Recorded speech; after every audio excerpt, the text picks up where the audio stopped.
asset? Bitcoin's the best crypto asset. Which one's the best crypto asset? Bitcoin's the best crypto asset. Which one's the best? Which one's the best? Which one's the best?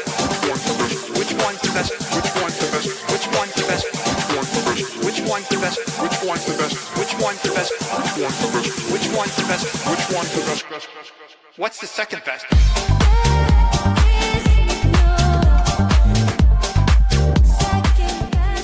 There is no second best. Discover crypto, family. I think we're discovering a max bid fake out happening in the chart, but is it to the upside? Is it to the downside? I do want to say right now, I am here with my number one co-host. My doggo is sitting at my feet, snipping at my heels. I'm feeding it peanuts, but also my main man, Mr. Drew Crypto. How you doing, baby? I'm good. Just slammed a burrito. Made tons of videos today, but also farming on a new decentralized exchange incubated by Binance. I got all kinds of things I'm cooking up. Very, very excited about life in general, invigorated by the charts. And man, I had a great trade in the middle of the night that if you aren't trading in the middle of the night on an illiquid Sunday night, are you even a trader? Right? That's the question I asked myself on the couch last night. It went great.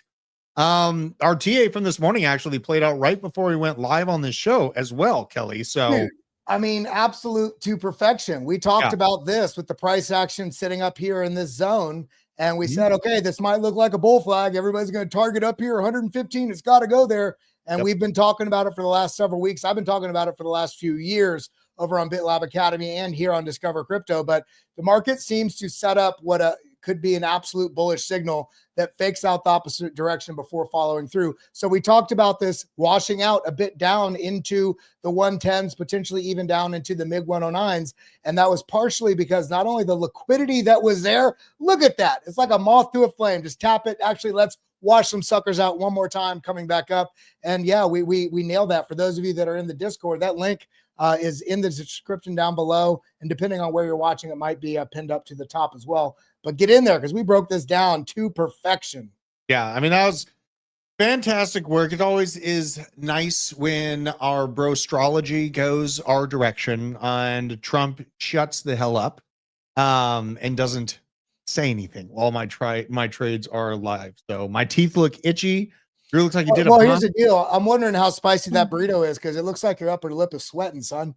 Oh, dude, that was spicy. Yeah, I mean, like, honestly, it's a little hot in here.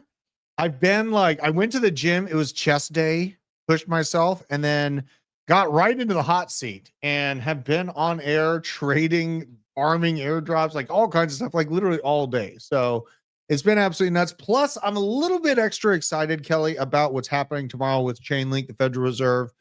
Got some side notes on it, and actually some hopium for Ripple people out there, some XR people finding some hope in the connections of October 22nd. Not the Federal Reserve, but Ripple is finding a seat at least somewhere within the next version of money.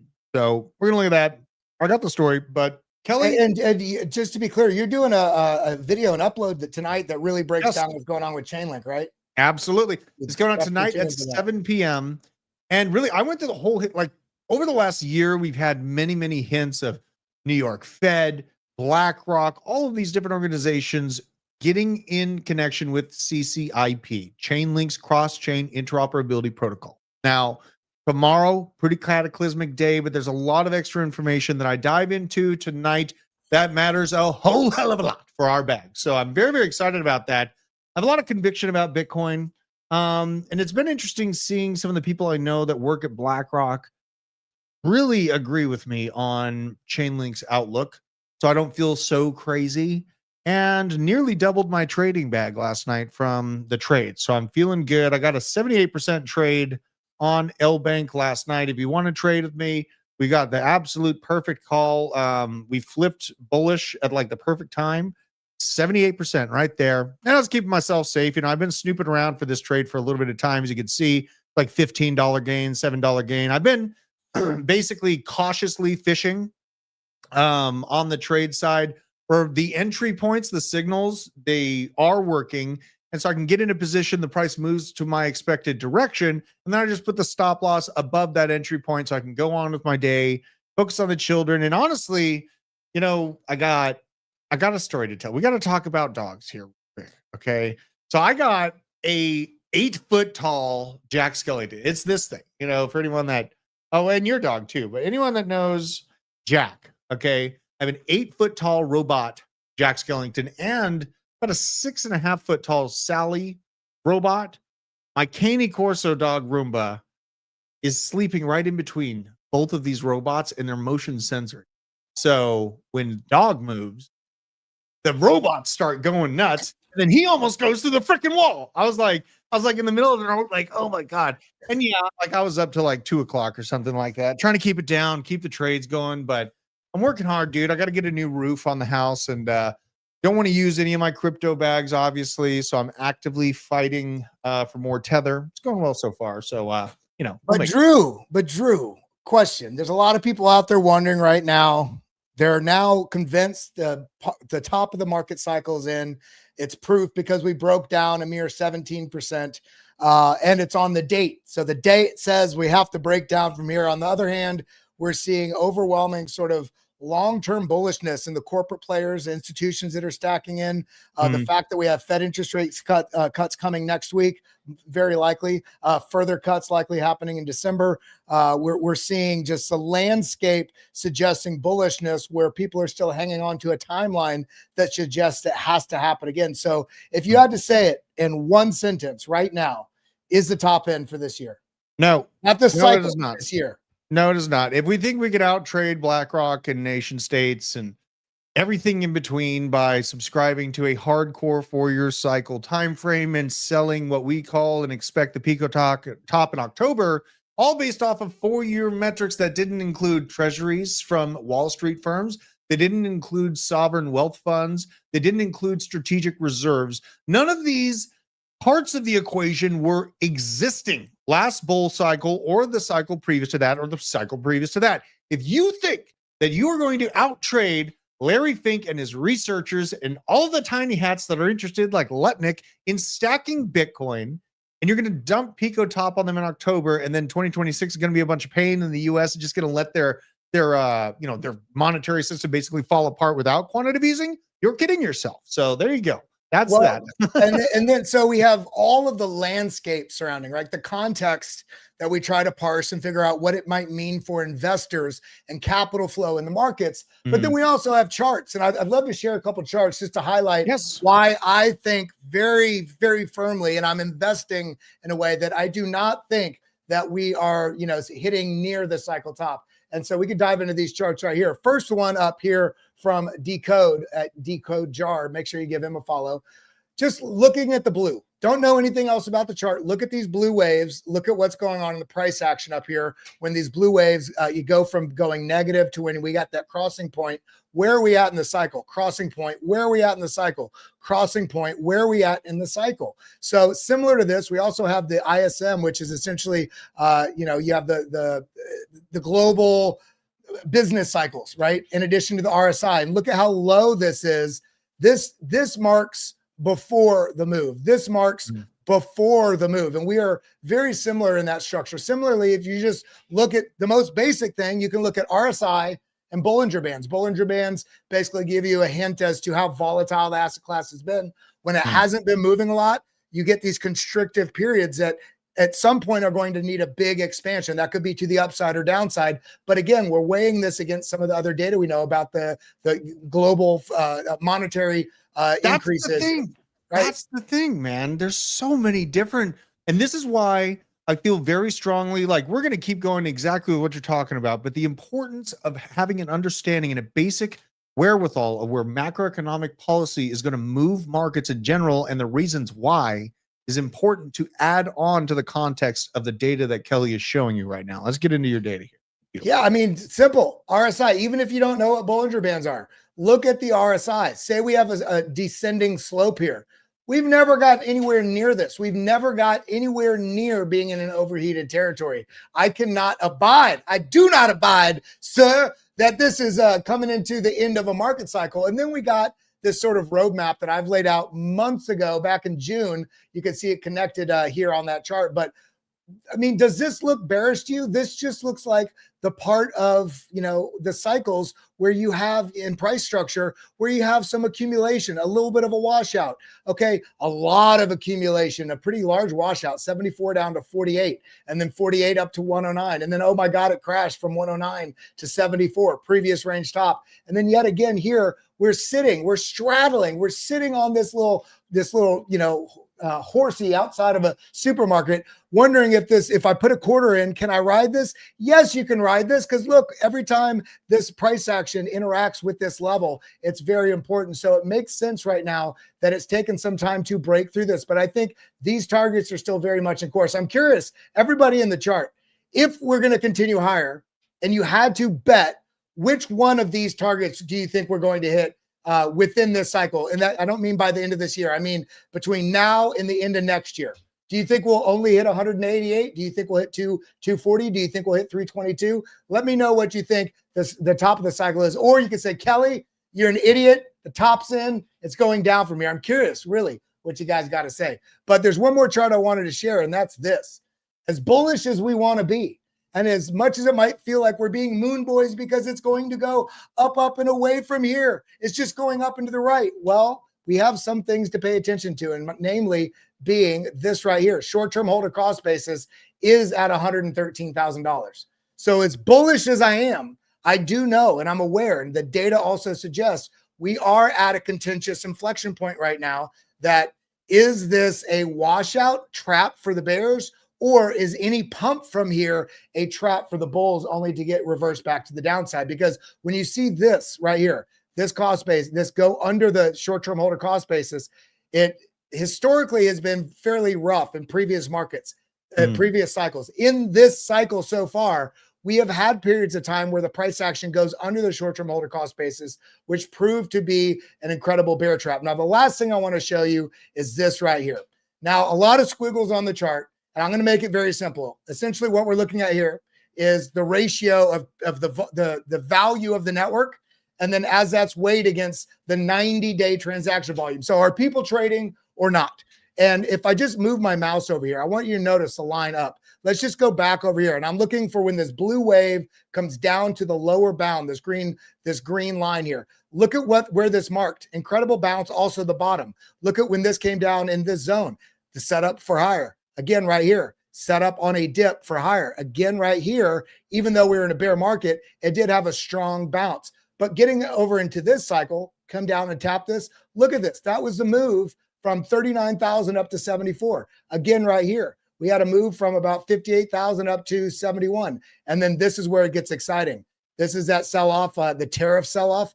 Well, once we finally came down here where people were not paying attention, this is people not paying attention. Nobody's trading. This set up the slingshot from $76,000 to $125,000, and we're coming right into that territory again. I did a whole tweet on it earlier, just outlining where these zones have been when this gets into that very overheated zone. And in bull markets, it's only been the setup for higher. Even in bear markets, it's been a setup for a pretty large, 10, 15, 20% pump within that bear trend. Either way, we are looking for a pretty strong price action move here in the very near future to the upside. Absolutely. Absolutely loving the chat. And I forgot to give a shout out to the chat. Johnny Be Good, Sean Miller. I just want to go give you guys a shout out. Nick, Jay Davis, Brickwall Studios. A lot of disagreement on where we are in the cycle. I literally am being very forefront. And first of all, is Pluto a planet? I say yes. Well, when I was raised, it was. What's that? When it's crazy. When we were kids, our adults in our lives would say, when I was a kid, I'd have to walk up the hill both directions and there was pterodactyls. Now we can say to our kids, when I was a kid, we had 9 planets. Yeah. My daughter doesn't believe that Pluto is a planet. They're teaching them wrong, man. Wrong. It is bullish on Jupiter. Yeah. Yes. I think Pluto absolutely is a planet. Okay. Now that we've got that out of the way. Well, how do you feel about Uranus? Feel great. I feel comfortable. It's a great chair. What can I say? It's a great chair. Let's go into stuff. I got some stuff tagged here. I do want to look at liquidity levels. Let's see here. I'll check it out. And how should I put this? know exactly how to. It always screws it up when I squish the liquidity chart down. Let's pull it up here. Well, I can do it on mine. Oh yeah. Well, let's look at what we got here. We already took out the liquidity to the downside. Can you check out the larger time frames though? Like I want to see like the 1 week, 3 day, a little bit larger backed up look here, because you know what I think? No data. AWS is screwing us. Dude, I thought we lived in a decentralized world. The Bears are being too cocky. That's what I noticed last night on the timeline. I was seeing $50 million short just opened up on 40x and $75 million short open up 50x or whatever it is. The Bears are getting too cocky. They think they got it figured out. And this is what you have to ask yourself. If you're sitting here, is this the top for Bitcoin? Is this the bottom for the dollar? It's not the question. Is this the top for Bitcoin that you should be asking yourself? Is this the bottom, the bare floor for where the dollar's going to be? That's a rough, very direct question for you to ask yourself. Let's get into this stuff. Let's check it out. So here's the 48 hour. We did come down and tap this. We do have some liquidity popping up around the 109.5. Also a little node down here. It is a couple $100 million when you go through them all, about the 106. If you get at a little bit larger time frame, the weekly, for instance, here we go. We do have more liquidity above us. And I look forward to this stacking up. And I hate to say this sounds so harsh on people, but the market's going to eat the most people alive. Yeah. Wherever the most people are betting, the market's going to go the other way. So I'm asking each and every one of you, if you're going to do it on spot, exit positions if you don't believe, okay? That's on you. You have to make your decisions of when to enter, when to exit. You may not get another opportunity. It could drop, it could not. If you're putting 20x, 30x shorts here because you're sure there's the end of the market, I feel very confidently you're only going to donate your liquidity to somebody else to buy their third boat or their third, I don't know what I just read on the comments, but I caught Drew and something else, but I bring all the comments out. I'm not afraid to bring out the comments out. I'm a confrontational individual with a smile on my face. I'm sorry, go on, Kelly. No, but we have basically free liquidity in the charts, and big money players see this and they go, okay, we can ebb this market up into this territory. And what happens is once these are forced closed, these are shorts, that is a forced buy in the market. So it basically covers the positions of big players. When they come up here, they can scoop up this liquidity. Exchanges make a ton of money. And then what the question's going to be is on the move up, if the price comes back down, where do the bulls come in? Is this is a slice through this, which is called a short squeeze, is a slice through that super unhealthy where there's no bullish buyers that are going to defend it on its way back down? Or do we get a Bart Simpson pattern, which is something like this, where you do get a slice up, chop, and then it comes back down to figure out where the bulls came in. In this case, the bulls came in pretty fine. If this continues down, then that's a failed move. Similarly with what we're looking on this liquidity. So we do have the majority of liquidity above us as it stands. And I'm curious to see how this goes the next week as we get closer to the Fed rate hikes, the Fed rate cuts coming next week. And also the softening stance from Trump's talking points about the Chinese tariffs and all that sort of stuff. Yeah. This is breaking news, Kelly. Breaking news just came out. We got to go to it. Okay. A 60-year-old man in Demorest, Georgia, was arrested for DUI after allegedly taking a county-owned excavator for a joyride, damaging a mailbox. Danny Ross Robinson now faces charges of DUI and theft by taking a motor vehicle. I love this comment too. I want to just discover crypto. You'll post the different altcoins you have financially gained from shilling their coins.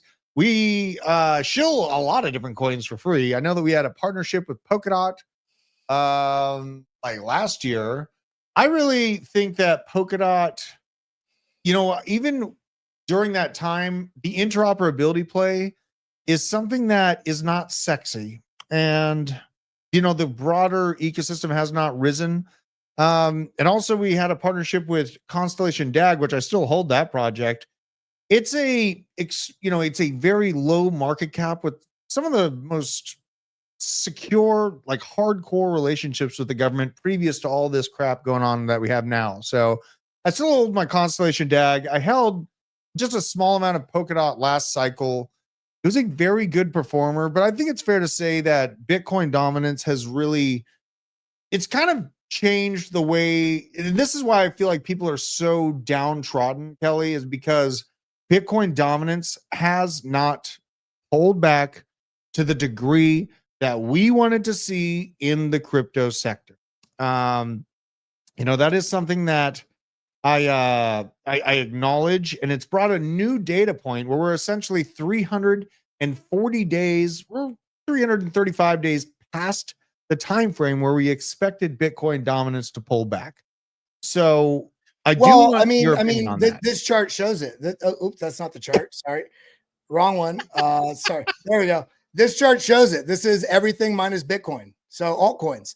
We've never really gotten into a strong, okay, we tapped all-time high, but we've never had real price discovery broadly in the altcoin ecosystem. We've had the runners like Aster and Hype and several, a couple meme coins here and there. But to somebody that the question earlier, I appreciate the question about will we say what we're paid to show. We don't. I mean, you see Bitcoin IRA at the top. You see Arculus. Both are incredible utility projects that do services for people in crypto. We've taken a very, very few in the last 2 years. We've taken very few. I think Polkadot was one. Constellation. Bro, we should be sponsored by Chainlink, Avalanche. I mean, we should have partnerships with all kinds of them. No, we're just we're looking at projects that have a great base case for what they're doing and how they're integrating. And some coins I've lost money on. And then, they rebound back up. So the market as a whole, the alts as a whole this is what people have dealt with. The fake altcoin season sell off, fake altcoin season sell off, fake or mini altcoin season sell off. The question is, are we going to get this move that everybody's hoping for? Everybody's wanting this move right here. If I can get out of that chart, here we go. How come nothing is loading?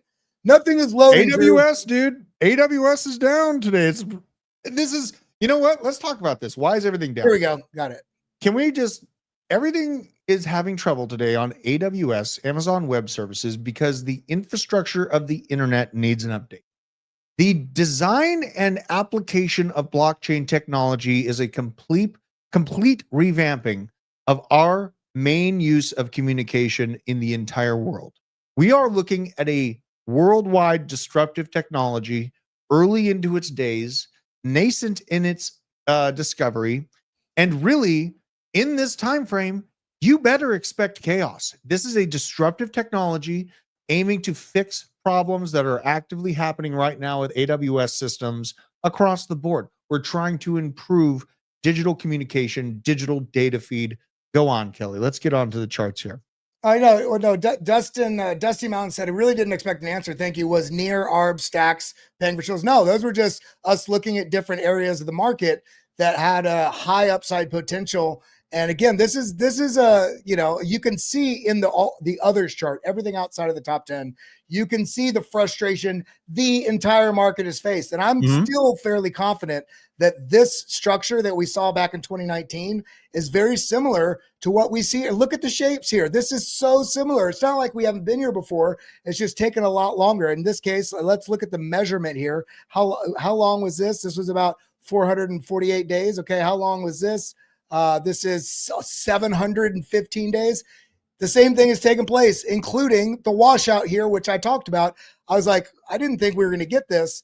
But then on that flash crash that we saw the other day, in fact, I think you see it better on this chart right here. You can see that perfectly came down and watched. So the question is going to be, are we going to get something like this? It does have that huge expansion to the upside. This will happen if we get the 2026 continuation of the run for Bitcoin. It doesn't mean Q1 everything in alts is going to run, but near is still developing, and near is like they're developing some incredible things that I think have not even been announced yet. Stacks is in the Bitcoin DeFi, Bitcoin layer 2 ecosystem that still hasn't taken off. Arbitrum, that's that was one that Josh just had data on that he's looking at, and he thought that was going to perform well. And what have you seen? You've seen not those coins. The majority of every coin in the altcoin ecosystem has just made everybody think it's over. Yeah. And usually that's when the best opportunity comes. Yeah. And I want to go through some of these chats. I love interacting with you guys here. So I thought everyone dumped Jeet token on my head. Where is this? Rebel Headspace You're insane. I thought everyone sold my G token. So I'm still planning on, I never sold a single one of them, but I'm still going to create on it. I was actually having a philosophical talk about that with Matt Malik, who's going to be coming on our show. He's with the Avalanche ecosystem. And, there's stories of people that just launch hundreds of tokens. They just rug over and over again. I believe in a slow, long-term build, and any token that is partnered up to us, it is absolutely very clearly stated, because we don't take partnerships with crappy projects. I protect my people, and I refuse to do that. I would rather go poor and protect my namesake than to shill some, dog crap out to the people. So that is basically my idea on that. I want to go through here, make it all poly market. And people trying to short Morpho. David Milton trying to short Morpho. Morpho's been treating me well. I gotta say, Morpho has been treating me really, really well. This is an interesting question. Expat in Avignon. Any suggestions, Drew, on a backup plan should some services go down? Now, there's a coin, ICP, that set out to basically build a whole new internet on Web3. And it was supposed to be like the decentralized version of internet and communication sharing. But essentially, ICP has left a lot of people with some serious icy balls. It has not moved since March of 2024, right? I want to kind of walk through a history lesson here. So let's go here. I'm going to tell you guys about my experience with this. That's ICP, by the way. Oh, that's ICP? Yeah. No. Oh my God. Okay. Okay, we're going to look at this. So last cycle, I saw ICP come out essentially at the end of the bull market, right? And there was all the hope that we would keep going 100K. And I wanted to support and believe in a decentralized internet. But what happened was it crushed me, right? I bought a couple tokens. It was a few $100s a token.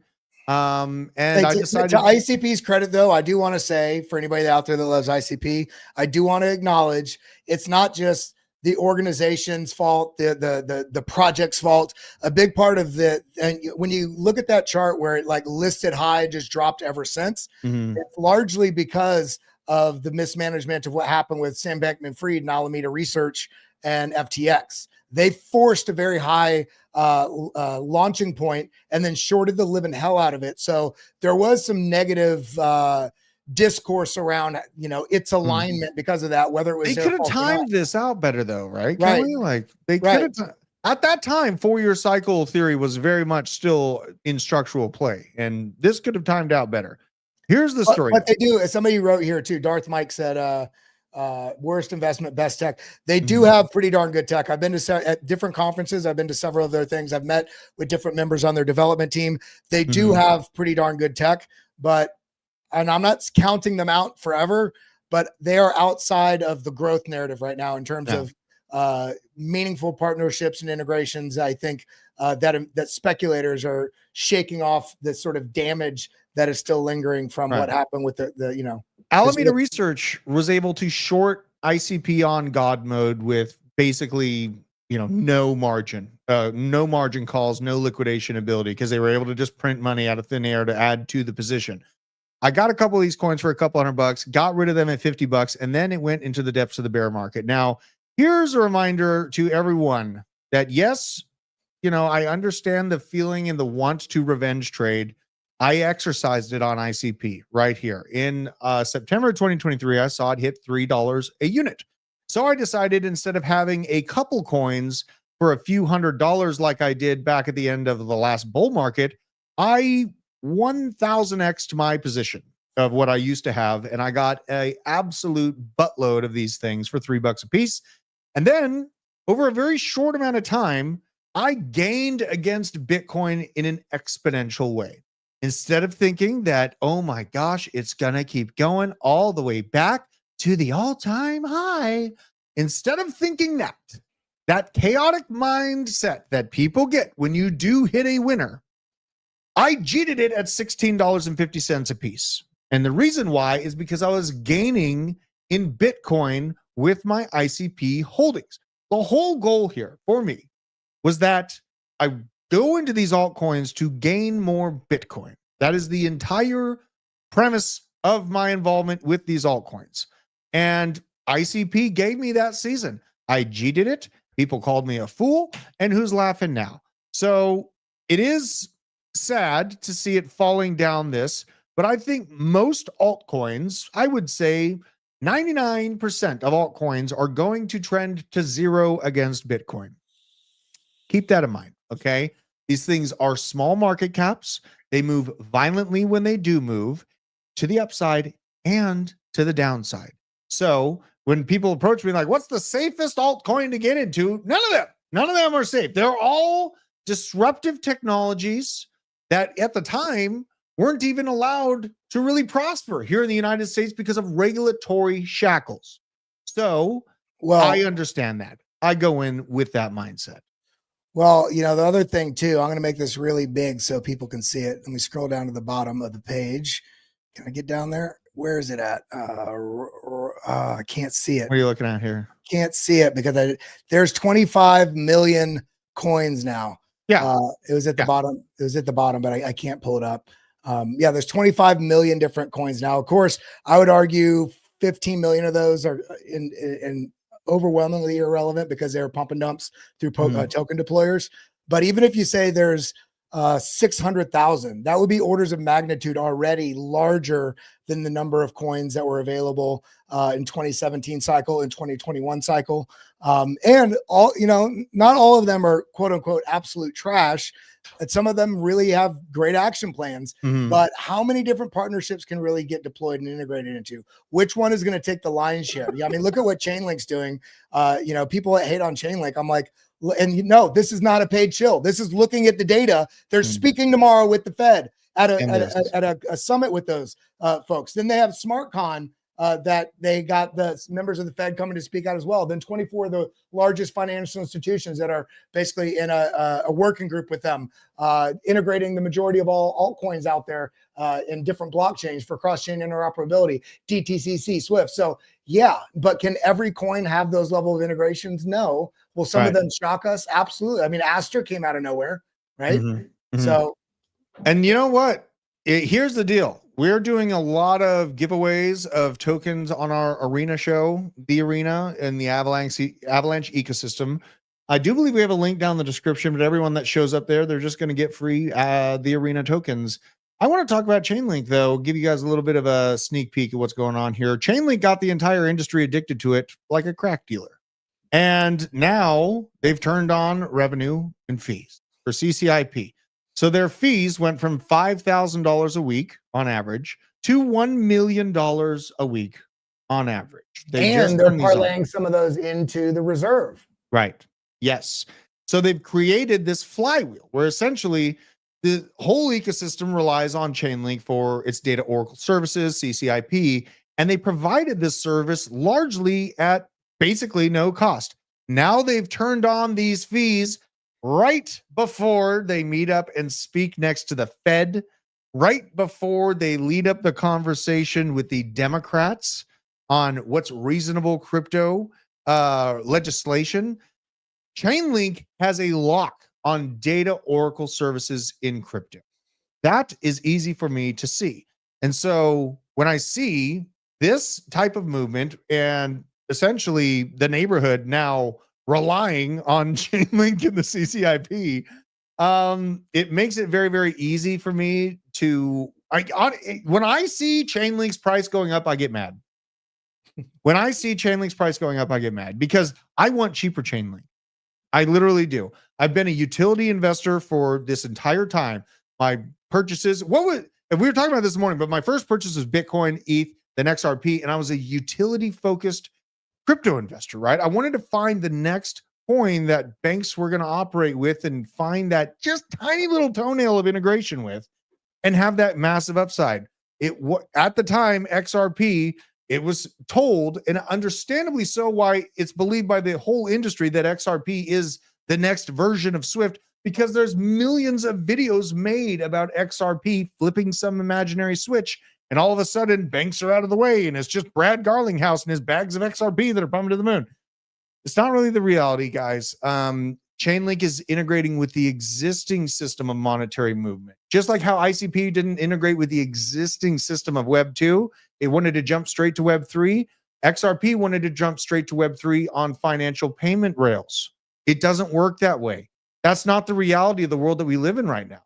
So sorry that I have to be a little bit forefront when I talk about this, but I really do care about the people that are in crypto. I want crypto investors to not go and top blast things and then end up having to ride it out for 4 or 5 years to find that escape point. That is what I wake up every single day, focusing on the charts into 3 o'clock in the morning when I have to wake up at 6 o'clock in the morning to get my kids to school, because I care about you guys. I don't want you top blasting the wrong stuff. Okay. All right. I'm sorry. I'm a little heated. It's the burrito. It's the burrito, Kelly. What kind of chart do you have here? What is this? It's Chainlink. Oh, okay. I mean, look at this massive accumulation into like what I think is going to be an overwhelming slingshot to the upside now. And this goes all the way back to 2020, 2021. But if we zoom in, and we talked about it this morning, we've had this falling channel, which tend to be bullish. But what have I said on this channel for the last 2 or 3 years? These bullish patterns have been faking people out with washouts to the downside, convincing them it's not going to happen. And I mean, this just absolutely ate people's lunch. And we're coming right back into the next possible opportunity. And I talked about this potentially rejecting here, which it kind of is at the moment, having a little bit of a higher low here, and then breaking through, having some resistance at this previous range low, working its way up in here, probably getting pinched, and then making the move. But we need to see what happens with Bitcoin. We need to see what happens with the market in the next 2 weeks. I think the next 2 weeks is going to be a pretty big driver into what happens into the rest of the year. Because if there's no rate cut and there's super hawkish talk again, that could be pretty suppressive on markets. If there is a rate cut next week and the markets don't respond at all in a bullish way, then that kind of speaks to a little bit of an exhaustion of the liquidity in the market. But when we look at like S&P 500, I mean, look at this. This is a 4-hour chart. I mean, look at where it opened today. It opened on a gap up. And is now testing back near all-time highs. Apple hit all-time high today. Again, we got, I'm on the bullish side here with bearish caution, but I mean, I think the next 2 weeks are going to be pretty profound and giving us a lens into what's going to happen the rest of this year. Coinbase just shut down. On the Chainlink thing, Kelly, we pumped about like 8% today. It's probably going to be a short-term sell the news event. People are going to think they're geniuses and sell a little bit of it. But I did see you had highlighted a good amount of whales are building bags of it, which is a good sign. Chainlink, just back up. It's a constant series of higher lows through the macro. People looking at the Chainlink chart and coming up with a bearish narrative in the long term on top of all the integrations, they befuddle me. I don't know where that thought process comes from. Ooh, is AV&T coming back? What is this? AV&T got a little pumperton right here. Look at that, a little 23% pump. Look at where this happened too, guys. What have I been talking about with the RSI? Super simple, easy cheat signal for everybody. Looking at the 15-minute, the RSI broke above this 50 line, which is right about right, right about right here. And these don't hold as exact on the smaller market caps. So you want to look at these regionally. Broke above, came down, found support, and just launched. Look at where this found support right here before the move. So money flow rounding out right in here too. Now this is looking good because this moved up without the money flow. Now we're getting positive money flow. This might be making a swing, but watch this right here. Option H gives you a horizontal line. If you're on PC, Alt H, look at where it's having trouble. All of the range lows, all of this area right here. So this is going to be a deciding point. Doesn't mean it has to blast through, but if this does drop down in any way here, you're going to want to watch for potential basically bounce at 55.5 cents or down here in the golden pocket, 52.3. That's kind of where you want to find supports between one of these two if we're going to have a continuation here on this move. This is wild. It looks like Coinbase is true and tried down. That's absolutely insane. And you know what? the exchanges going down in tandem with AWS having issues is a further driving factor to push people to decentralized exchanges. That is something that is very, very interesting. I love But this. you know what? That may be why when you look at AV&T, pumping, this is why it's very good to understand the context of assets and how they fit into the ecosystem. Coinbase is a centralized exchange. It's going to use centralized services like Amazon Web Services, AWS, these cloud service providers that are centralized. Hyperliquid, Aster, AV&T, Avantis, all are basically on-chain exchanges, perp dexes that are not using these centralized, cloud basically operating providers. Yep, absolutely. Crazy stuff here, and that is down. Let's go through. I got some stories tagged here other than my wonderful friend here in Georgia. And this guy I gotta find this guy. Bullish. Mt. Gox, the ghost of Mt. Gox will stop haunting Bitcoin this Halloween. It looks like the finalization of those releases of Bitcoin that have been locked away in the Mt. Gox debacle are coming out within the month here. Tokyo-based crypto exchange still holds around 34,000 Bitcoin ahead of its October 31st repayment deadline. Of course, is Halloween the 31st? Yeah. Okay. What are you guys dressing up as Halloween? Let me know down in the chat what the outfits are. And I got some work to do for the chat here because I am a official heavy metal singer once again, Kelly. I found an incredible band to tear it up with. So got some ideas for band names like Iron Salvation. We got Divine Wrath, Sacred Anvil, Thorn to the Cross, The Unfallen. We are a Christian heavy metal band, though. We're kind of the spicy iteration of Christians, playing heavy metal. So give me your guys' ideas for a good band name as well. I don't know if me and you can be Riggs and Murtaugh, though. My wife did not like the idea. I got to tell you, Kelly, I got to be honest with you. I brought the idea up to her. She did not like the idea of you dress. I can't, I can't, I don't have the same swagger that Ted Danson does. So I cannot be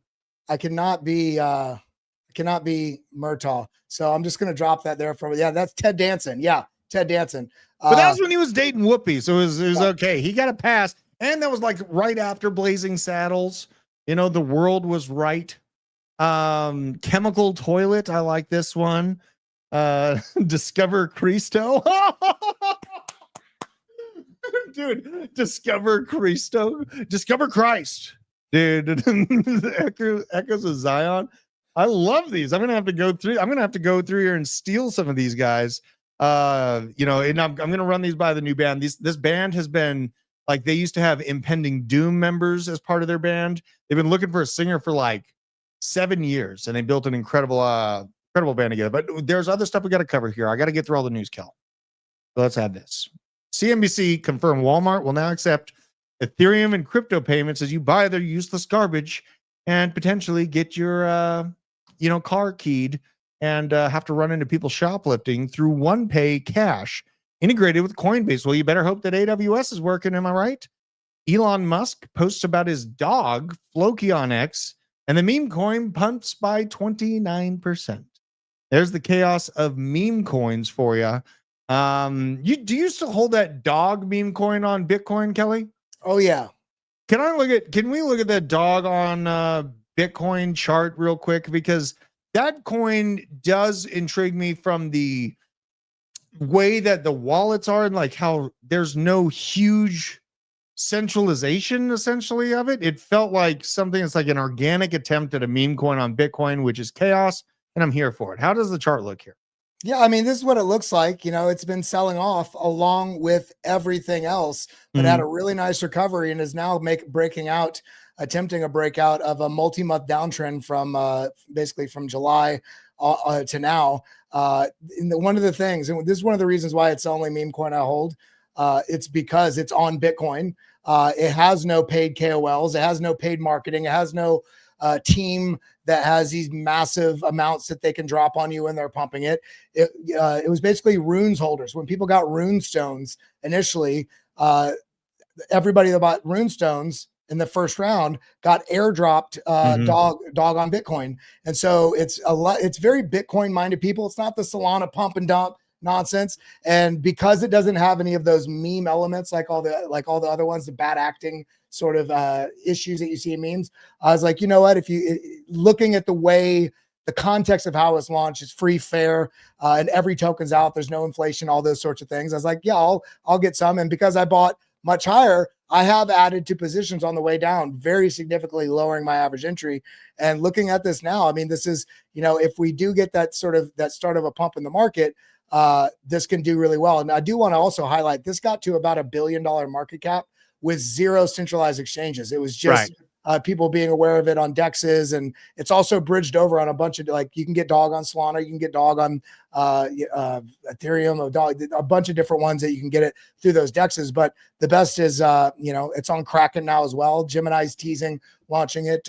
There's a lot of pressure to get Coinbase to launch it. But the thing about dog that's interesting to me is it puts pressure on centralized exchanges that say, we don't take listing fees. We take ones that have high community engagement. If you look at the mind share, social media engagement on Dog compared to other meme coins, it's insane. It's had months at a time where it's the number one socially engaged meme coin out there. And if centralized exchanges don't need paid listings in order to be listed, then why are they not listing one of the highest engaged coins out there that has done so well without centralized exchanges? So it's going to be a nice breaking point for different exchanges. Kraken's done it already, but now if Coinbase and Gemini do, I think it's going to be pretty magnificent for the asset price. Yep, absolutely. And let's hop on over and keep running through all the stories here. So we already covered the Floki post. Also, Signal was down. Elon Musk was giving Signal some shade. Signal, that secure messaging app, falling victim to AWS being down. It's interesting. AWS is actually going to be sponsoring Chainlink's SmartCon on November 4th and 5th. There's a SmartCon event, and AWS is actually sponsoring the event for Chainlink, which is kind of an interesting overlap. Elon Musk is throwing the shade over to Signal for being down, and now Ripple price might be eyeing $2 for XRP.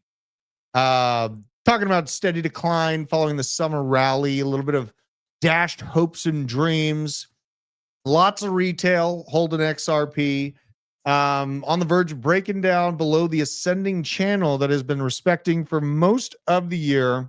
Price dipped sharply to $2, just under that, from that wonderful experience from the liquidity pool from, I don't know. Should I get off my tangent against exchanges? Because I think Coinbase was in on it too.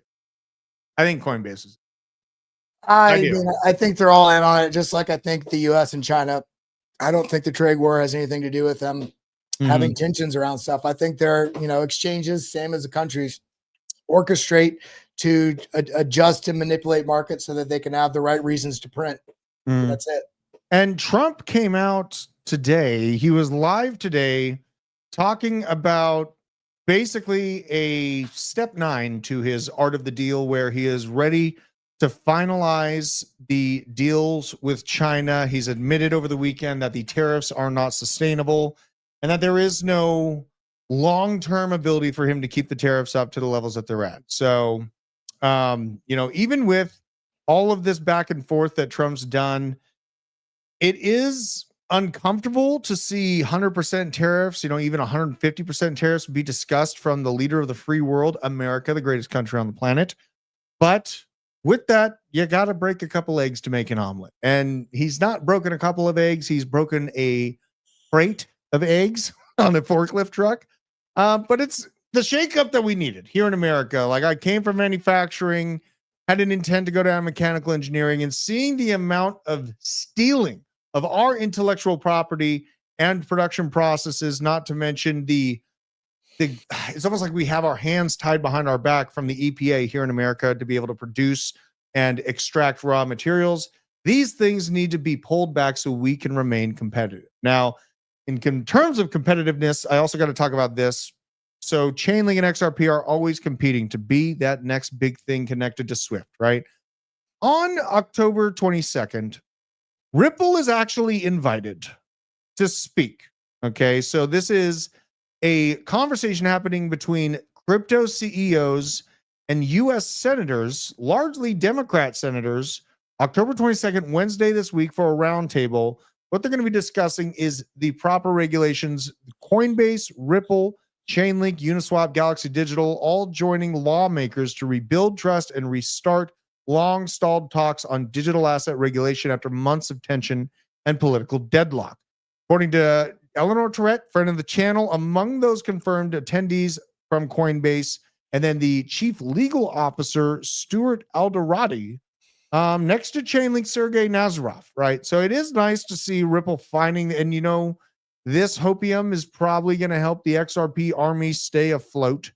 My aggravation is that the idea of investing in anything outside of Bitcoin and Chainlink is highly risky for me anyways. And when I see a market cap that's already $150, $200 billion, it takes a little bit of the excitement away. I see some. And what do you guys think XRP is going to end up being at its local top in the next year? Okay. Over the course of the next calendar year from today, what is your top price expectation for XRP to hit? It's a big boat to be able to move. Me personally, I'm feeling like it can hit 589 just for the meme aspect of it. 589 is real, but it's $5.89. That's going to be 500. It's going to be 589 Thai baht, which is about 47 cents. No, I'm just joking. I think here's the deal. Even with hate on XRP, I think XRP is still going to perform reasonably well because it has such an incredibly large community. And it has unit bias going for it too, right? Well, unit bias and community. And the fact of the matter is a good portion of that community aren't investor natives or crypto natives in terms of understanding tokenomics, due diligence, understanding what's going on in the broader crypto ecosystem. So it's kind of like Dogecoin holders. It's very similar. A lot of people get in because they've heard about Dogecoin or they heard about SHIB or they heard about XRP. They don't really understand what's going on in the crypto ecosystem. Now, I do think XRP has a little bit of a face saving to do because a lot of the narrative that they pushed for so long was, being the rails for the banks. Now, maybe they're still going to do that in some regard, but I think the very obvious partnership and integrations that are coming from Swift with Linnea and Chainlink really took some of that thunder away. And I would love it because there's millions of people that hold XRP. I would love nothing more than every single one of you make a killing, huge amount of money on it. But I know at this point, with what I know, I'm not going to start. If I was starting investing today, I wouldn't be like, I'm going to put a third of my money in XRP. I wouldn't do it. Yeah, I mean, it's a matter of upside expectations. I absolutely love your guys' ideas for band names. Absolutely incredible. Sure Did It is really coming out with the heat here, and this is real. This band is going to be. I'm going to be working with you guys, and we're going to name this band. We're going to play a couple shows. I actually just talked. I saw someone asking about Isaac. I talked to him this weekend because I'm turning this studio into a recording studio as well. And Isaac's planning to come out. He's shipping out in 16 days. He's very, very excited. And I'm super excited for him. You know what I mean? I'm super excited for him. Liking these XRP price predictions here. A lot of people landing in the $3 to $4 range. A couple people think $7. I think in a chaotic scenario of, Federal Reserve rate cuts really kicking over risk appetite, it could hit $7. You'd have to hit a pretty serious market cap to get there.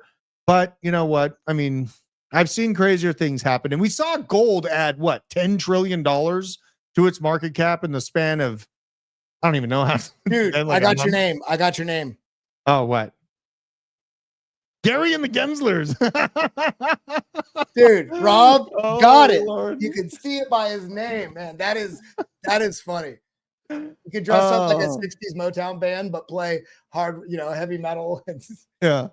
Let's see. How about a link prediction? I mean, like a reasonable expectation, like padded down not too crazy. I feel like Chainlink has the ability to hit 70 or $80 without too much greatness going on.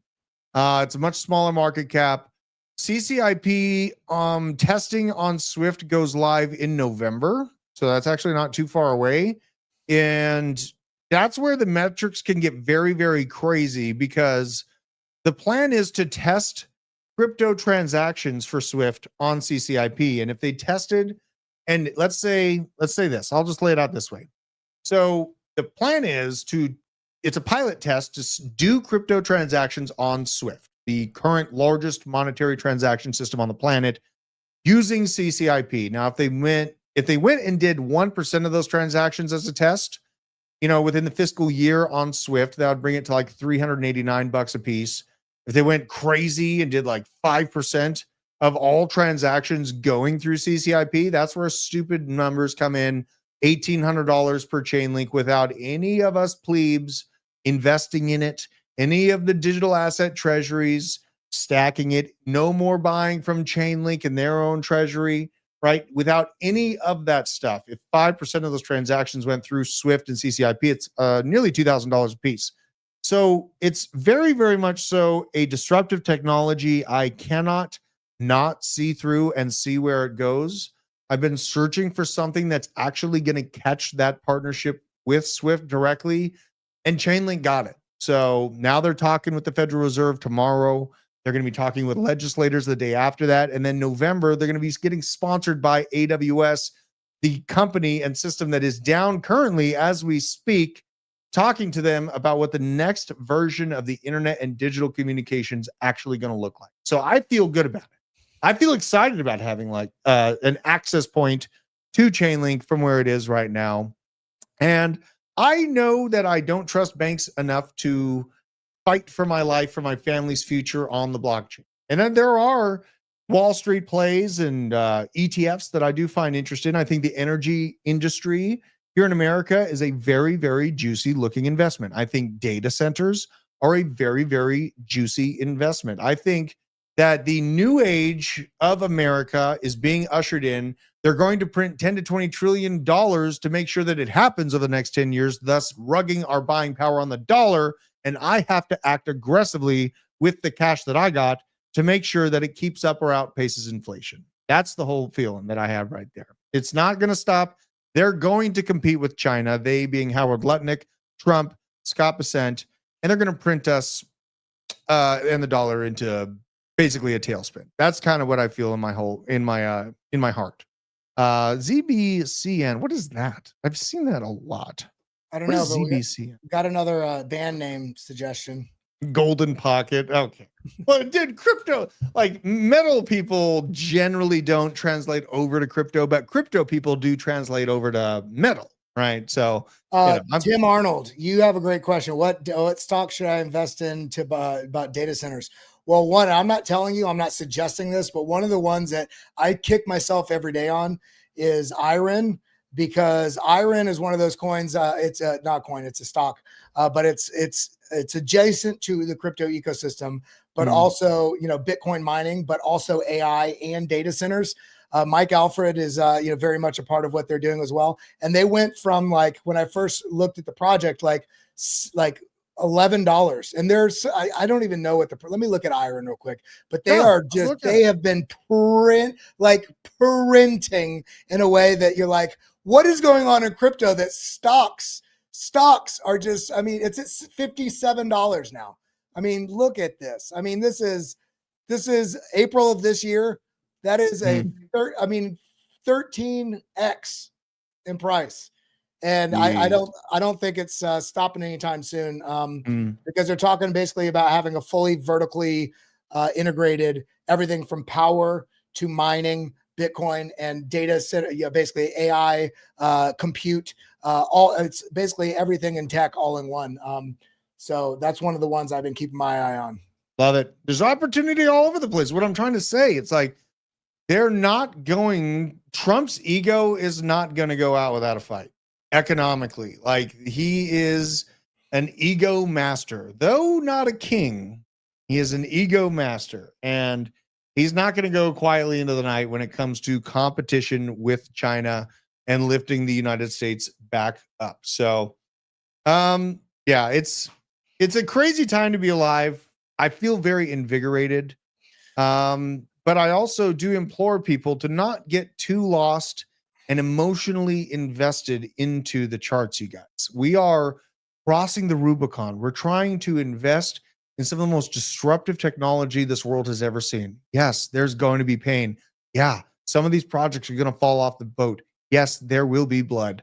But you know what? There is no other thing that I know more surely than that the dollar is going to continue losing its buying power, which is why we have to act aggressively. Does look like we have some good outlooks for what's to come in this Federal Reserve meeting as well. So we have 8 days until we have the Federal Reserve meeting, 8 days and 22 hours, 98.9% likelihood of a 25 bit point cut in October. And then we have a 96.1% likelihood of another 25 base points being cut in December. Now we move on to January. We're going to start sniffing the surface of this next year outlook. And as it sits right now, January actually is leaning towards another cut right now. So, but slightly. It's only 52%. Then you go down the line. It looks like no March expectations. If I were a bet man, which of course I am because I'm on 29x leverage, I'm thinking 3 to 4 rate cuts. A mistake from the Federal Reserve that mirrors what they did in 1979 to 1981, cutting rates into an inflationary resurgence, thus causing a massive, massive hammer to come down from the Federal Reserve a year afterwards. So my plan is to view this market as a slightly extended market, but not fall into the idea that these altcoins are going to go up and to the right forever. Profit taking is part of the plan, folks. I have goals, I have missions, and I am going to absolutely make those happen for my family. Did you miss naming the band? I haven't named the band yet. Throned Thrashers, maybe. I'm saving all the names. I'm going to present these names to the band members, and then we're going to make the decision. But I'm so excited. Pull my fib. That'll be the band name. But hey, before we wrap it out, I do want to just revisit the Bitcoin chart and the Ethereum chart. We haven't talked about Ethereum yet today. Nothing's changed all the way since back here in August. Nothing's changed in the formation that we are in. Nothing. We had a little bit of a washout. We're back inside of it. We've been inside of it. That sounds weird, guys. We've been inside of it. But this is that range all the way back here since March of last year when we had that initial run up, got rejected again. We have broken through, and now we're getting that double washout like I've talked about for the last 2 years. Let's trap people. Let's go. So that's kind of what I'm imagining happening, unless we get one more washout down like this. But I think we're going to get pretty surprised here in the next couple of weeks. We're fighting this trend line as it stands right now. Not only this descending trend line, also this multi-month, almost year-long trend line here. So if we can get back above this, find support, then we can start being much more bullish on that. Bitcoin to ETH. It's in a descending broadening wedge. These tend to be fairly bullish. So we'd like to see this break out, find some support, and have a continuation. Bitcoin, I don't even know which chart this is. Let's actually go to this one right here. That looks like a Jesus take the wheel pattern. First of all, that's a Jesus take the wheel pattern right there. Jesus take the wheel, baby. This is just, we're measuring the different amounts it's pumped. So when people say the market hasn't moved, it's like you're forgetting what has already taken place, guys. Look at this. 683%. It's already actually gone up beyond that now. 382%, 141%, 62%. And these are all higher because the price did go higher. But this is just, we look at the price action and it's just in this giant megaphone pattern.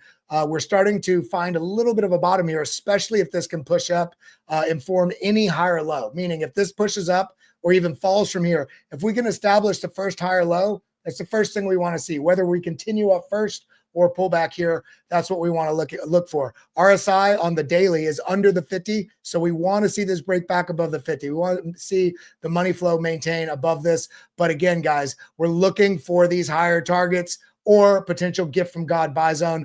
I'm a bull. I still think with all the landscape of everything we're seeing in this market that we've got some room to go to the upside. I think we're going to have a pretty good Thanksgiving into Christmas, especially with the rate cuts, as we just mentioned there.